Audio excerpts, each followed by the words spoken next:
প্রিয় ভিউয়ার্স, আসসালামু আলাইকুম। ওয়ার্ল্ড ট্যুর মিশন চ্যানেলে আপনাকে স্বাগতম। আজ আমরা দেখতে চলেছি আগ্রা থেকে কলকাতা আসার সময় কিভাবে আসলাম এবং কিভাবে টিকিট সংগ্রহ করেছিলাম, সেটা অবশ্যই আমি আপনাদেরকে আগের ভিডিওতে দেখিয়েছিলাম। তো এখন আমরা হোটেল ছেড়ে কোথায় কোথায় গেছি এবং কিভাবে আসছি তার বিস্তারিত আপনাদের সামনে উপস্থাপন করতে চলেছি। এই রুমে আমরা ছিলাম, এই রুমে এখন আমরা চলে যাচ্ছি আগ্রাসের আজকে চলে যাওয়ার ফলে দিয়ে আমরা নিচে নেমে যাব। বিভিন্ন কিছু আসা আসলে এই যে বসার জায়গাও আছে, স্পেসও আছে এবং মাঝখানে গার্ডেন। এই যে গার্ডেন, খুব সুন্দর একটি হোটেল, দামও মোটামুটি আমাদের নাগালের ভিতর ইনশাল্লাহ। এটা হলো বালুগঞ্জ। আগ্রার বালুগঞ্জ একটি খুবই পরিষ্কার পরিচ্ছন্ন অভিজাত এলাকা। আমরা এখন হোটেল থেকে বেরিয়ে গাড়ির জন্য দাঁড়িয়েছি, অপেক্ষা করতেছি একটি গাড়ির জন্য, যে গাড়িতে করে আমরা রেল স্টেশন পৌঁছে যেতে পারি। এটা হলো আগ্রা রেল স্টেশন। আমরা আগ্রা থেকে বিদায় নিচ্ছি। আমার সামনে আছে আগ্রা ফোর্ট, আপনারা দেখতেছেন। এটা হলো কেল্লা, আমরা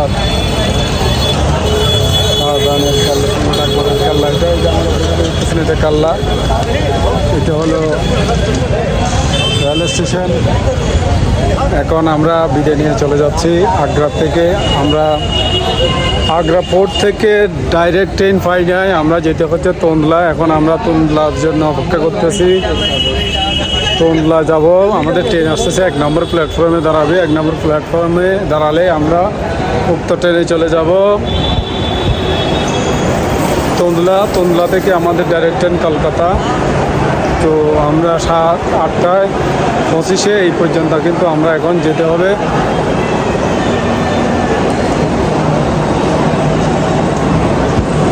আমাদের একটা ট্রেন করে এবং ওখানে গিয়ে আমরা আবার ট্রেন আরেকটাতে উঠবো। আশা করি ইনশাল্লাহ আমাদের জন্য দোয়া করবেন। তো এটা হলো আগ্রা রেল স্টেশন, বা দেখেন এটা হলো Agra rail station. Agra rail স্টেশনে এখন আমরা আছি, অনেক বড় একটি স্টেশন।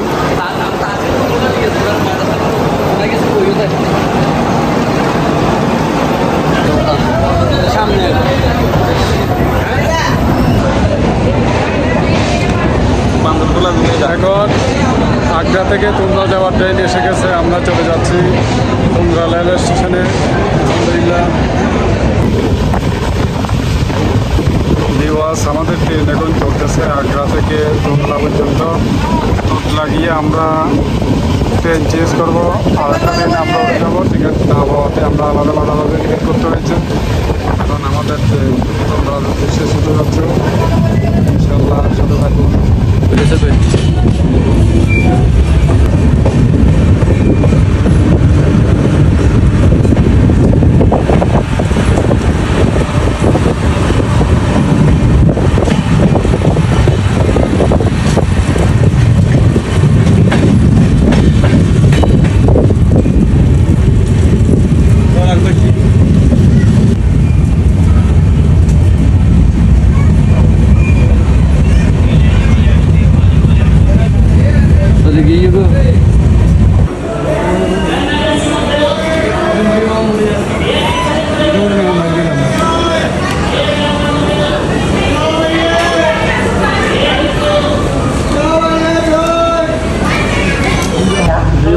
আমরা এসে গেলাম তোমরা রেল স্টেশন। তোমলা থেকে আমরা এখন চলে যাব কলকাতার উদ্দেশ্যে, আরেকটা গাড়িতে উঠবো। আমরা ডাইরেক্ট টিকিট না পাওয়ায় স্টেশন থেকে টিকিট নিতে হয়েছে। দেখুন তোমরা রেল স্টেশন মোটামুটি ভালো হয়েছে স্টেশনটা, অত্যাধুনিক লিফটের ব্যবস্থা আছে, এসকেলেটর লিফট আছে, সব কিছু আছে। এই যে আমরা একটু হেল্প হিসেবে কথা বলে নিই বিস্তারিত। এখন ঘড়িতে বাজে 7:17। আমাদের ট্রেন তুল্লা থেকে কলকাতার উদ্দেশ্যে ছেড়ে যাবে 8:25। এই পর্যন্ত আমরা এখন অলস সময় পার করতেছি তুন্দ্রা রেল স্টেশনে এবং বসে বসে দেখতেছি বিভিন্ন ট্রেন।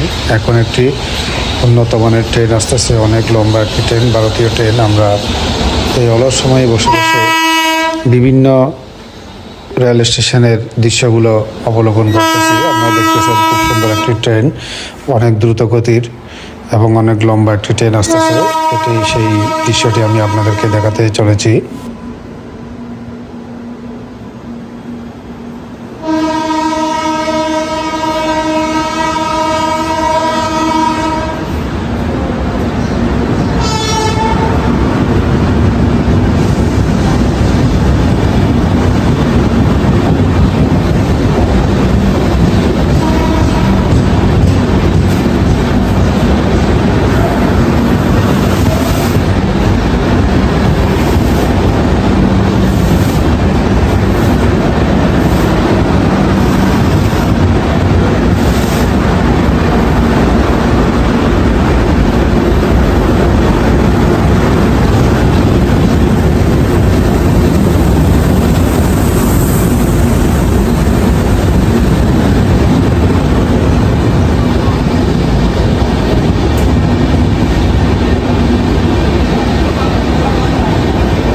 তুন্দলা জংশন উত্তরপ্রদেশের একটি গুরুত্বপূর্ণ স্টেশন।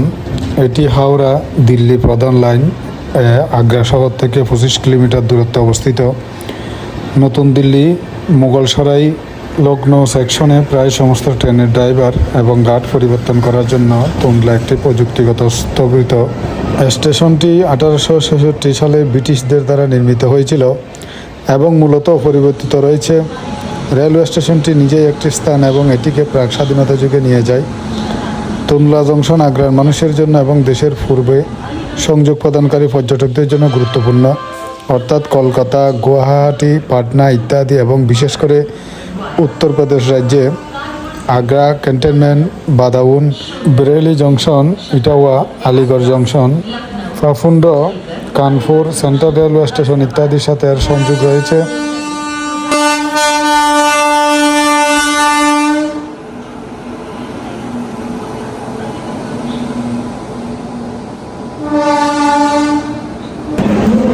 দেখেন আমরা এখন ট্রেনে উঠে যাচ্ছি।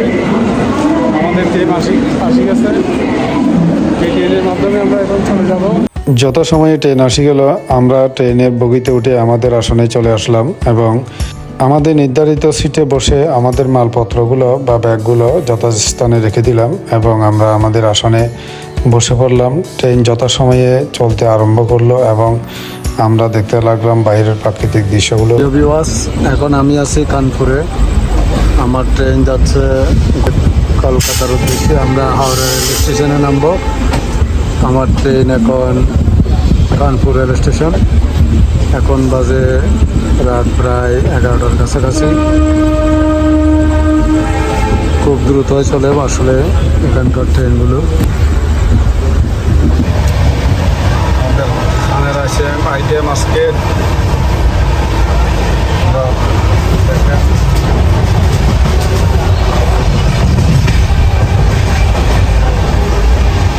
দেখেন আমরা খাওয়া দাওয়া এই মাত্র শেষ করলাম। ট্রেনে খাবার আসছিল। আমরা এখানে আসার পর থেকে মূলত গরুর মাংস এবং ডিম দিয়ে খাচ্ছি। ট্রেনের মধ্যে যেহেতু ডিম দিয়ে খেলাম, মুরগি পাওয়া যায়। প্রথম দিন মুরগি ছিল, আজকে আমরা ডিম খাচ্ছি। ডিম খেয়েছি। ডিম দিয়ে 140 টাকা আমাদের প্রতি প্লেটে নিচ্ছে এবং একটা চাপা দিয়ে দেওয়া আছে, রুটিও দেওয়া আছে। যারা রুটি খাবে রুটি খাইতে পারবে, ভাতও খাইতে পারবে। তো দুটোই নিচ্ছি। অবশ্যই 140 টাকা বিল রাখছে। তো আসলে বাংলাদেশে ট্রেনের মধ্যে খাবারের দাম বেশি রাখলেও বা স্বাভাবিকের তুলনায় বেশি রাখলেও ইন্ডিয়াতে একটু ব্যতিক্রম। ইন্ডিয়াতে বাইরে যা দাম ট্রেনও তা দাম। এখানে এই জিনিসটা খুব ভালো লাগলো।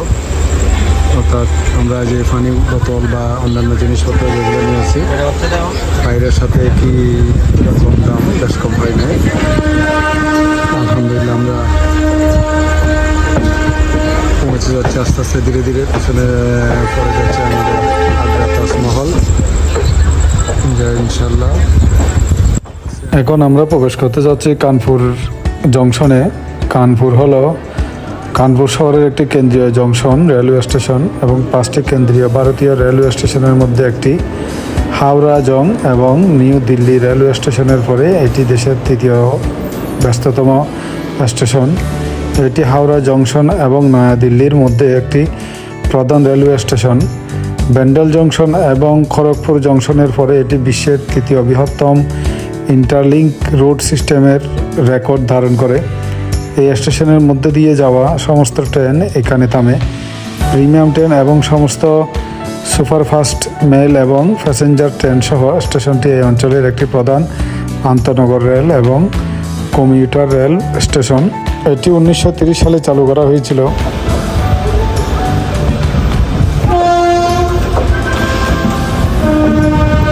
আমি এখন প্রয়াগরাজ জংশন রেলওয়ে স্টেশনে এসে পৌঁছলাম। এলাহাবাদ জংশনও বলে। Howrah Delhi main line, Allahabad Gorakhpur main line এবং হাওড়া এলাহাবাদ মুম্বাই লাইনের একটি রেলওয়ে স্টেশন।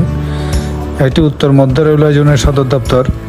এটি ভারতের উত্তরপ্রদেশ রাজ্যের এলাহাবাদে অবস্থিত। এটি এলাহাবাদ এবং আশেপাশের এলাকাকে পরিবেশন করে।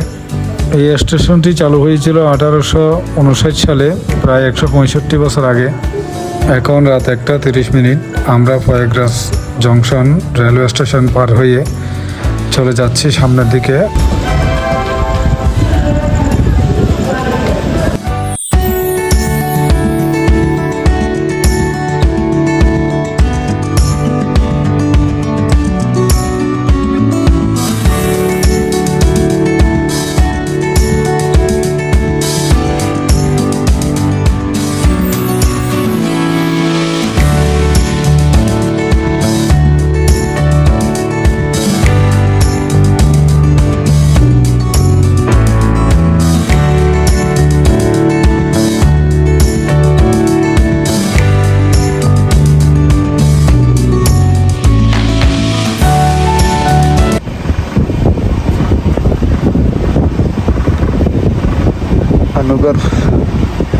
আনুগর রেল স্টেশন।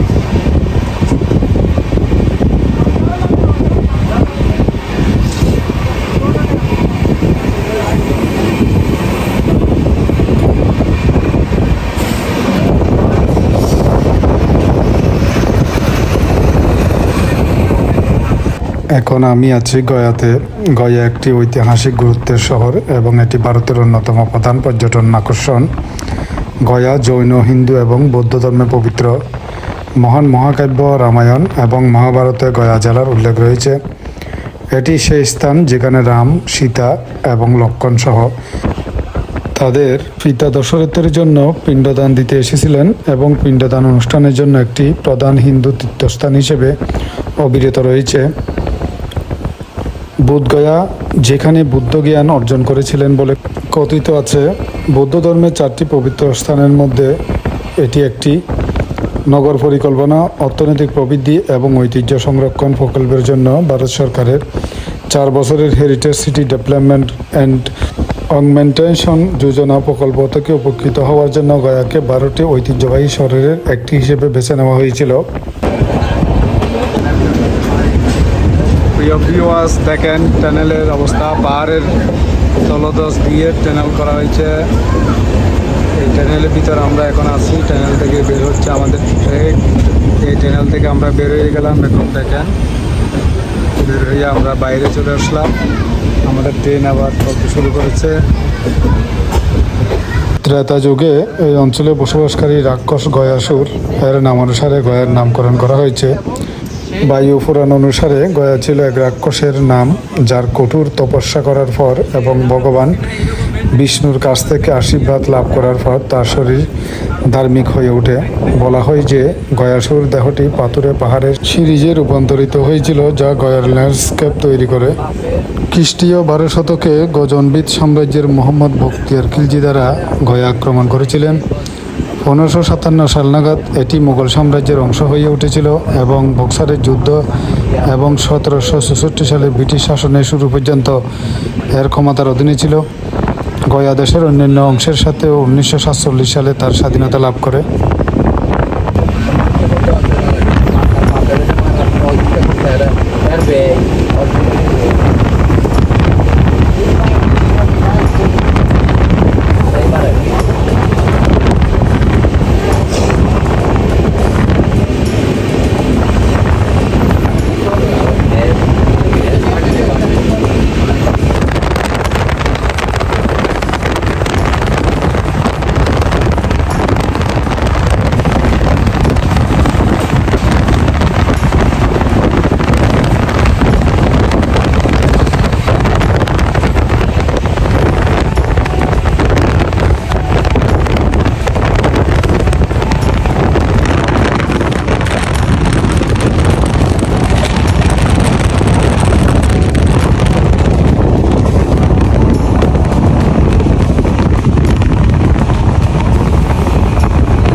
আমরা এসে গেছি পরশনাথ রেল স্টেশনে। এটা পরশনাথ রেল স্টেশন ইসরি। তো ভিউয়ার্স, আজকে এই পর্যন্ত। ভিডিওর বাকি অংশ দেখবো আমরা আগামী পর্বে। তো যদি আমার ভিডিওটি ভালো লাগে, লাইক ও শেয়ার করবেন এবং আপনাদের গুরুত্বপূর্ণ মতামত কমেন্টের মাধ্যমে জানাবেন। এবং আমার চ্যানেলে নতুন হয়ে থাকলে সাবস্ক্রাইব করে বেল আইকনটি প্রেস করবেন, যাতে আমার নতুন নতুন ভিডিওগুলো আপনাদের কাছে পৌঁছে যেতে পারে। ভালো থাকুন, সুস্থ থাকুন। ধন্যবাদ। খোদা হাফেজ।